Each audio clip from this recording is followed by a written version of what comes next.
Day 60 of 365 Bible Stories. One day, while Moses was tending Jethro's sheep and goats high on the rugged mountainside of Midian, he led the flock along a quiet trail, watching over them under the clear desert sky. Suddenly, something extraordinary caught his eye. A bush engulfed in bright flames, burning fiercely, yet not consumed, the fire blazing without turning the branches to ash. Curious and amazed, Moses turned aside and stepped closer to investigate this strange sight.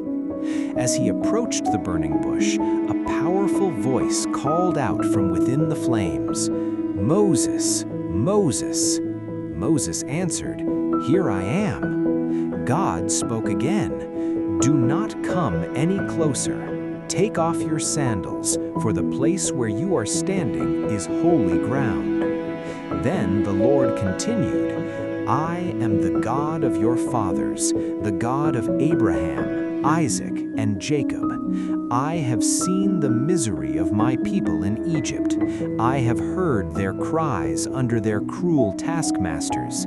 I know their suffering, and I have come down to rescue them from the hand of the Egyptians. They have prayed to me, and I will answer. I have a plan to bring them out of that land of bondage and into a good and spacious land flowing with milk and honey, the land I promised to their ancestors. Now go. I am sending you to Pharaoh to bring my people, the Israelites, out of Egypt." Moses stood in awe before the burning bush, hearing God's clear call to lead his people to freedom. Join me tomorrow as we continue this journey through the Bible.